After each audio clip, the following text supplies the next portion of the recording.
Hello' everyone, আপোনালোকৰ ভালনে? পুনৰ নতুন ভিডিঅ' এটা লৈ আহিলোঁ। আজি ভিডিঅ'টো দেখাইছোঁ গোলাঘাটৰ আঠখেলীয়া নামঘৰ। গোলাঘাটখন অতি সুন্দৰ ঠাই আৰু নামঘৰৰ পৰিৱেশটো অতি সুন্দৰ। এইখন প্ৰধান গেট।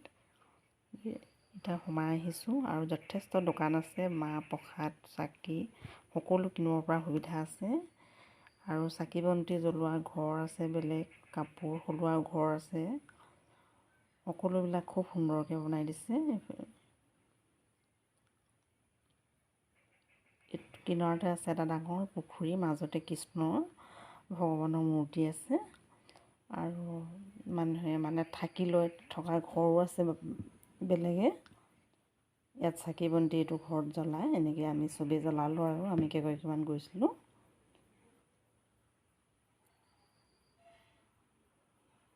আৰু এইফালে প্ৰসাদৰ ঘৰ আছে। প্ৰসাদ মানুহে ধোৱা মেলা কৰি ভকত আছে, তেওঁলোকে ধুই কাটি বাচি ফল মূল ধুনীয়াকৈ গোটেইখিনি কাম কৰে আৰু ভকতে। এতিয়া নামঘৰটোৰ ভিতৰত সোমাই প্ৰথম ডাঙৰ 8টা খুঁটা পোৱা যায়। 8টা খুঁটাৰ নামঘৰটো বনাইছে আৰু ডাঙৰ 8খন দুৱাৰ আছে। নামঘৰটোৰ ইতিহাস আছে।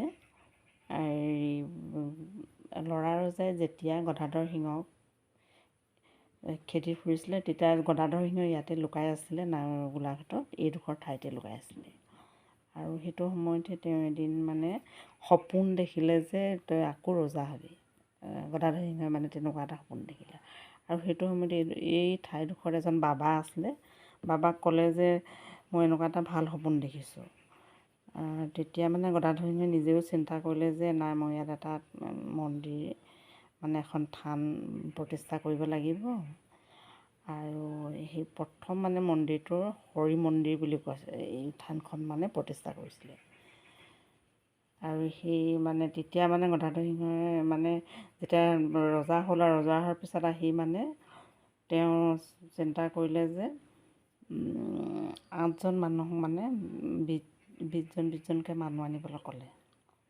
সেই 8জন মানুহে বেলেগ বেলেগ ঠাইৰ পৰা 20জনকৈ মানুহ আনি এই মন্দিৰটো প্ৰতিষ্ঠা কৰিলে। সেইটো কাৰণে আঠখেলীয়া নামঘৰ বুলি কোৱা হয়। আৰু 8টা খুঁটা ডাঙৰ ভিতৰত আছে, 8খন দুৱাৰ ডাঙৰ আৰু 8খন ডাঙৰ শৰাই দিয়ে।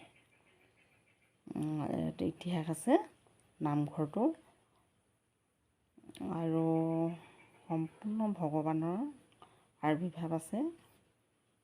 নামঘৰটো সোমালেই লাগে, ভৰি দিলেই লাগে আবিৰ্ভাৱ ভগৱানৰ, কৃষ্ণ বিষ্ণুৰ আবিৰ্ভাৱ আছে। নামঘৰৰ পৰিৱেশটো ইমান ধুনীয়া, ইমানেই ধুনীয়া অতি ধুনীয়া, অতি ধুনীয়া।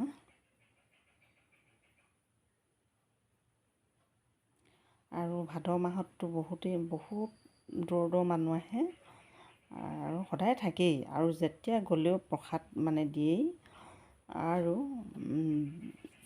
কোনো ধৰ্মৰ কথা নাই, সকলো ধৰ্মাৱলম্বী মানুহে যায়।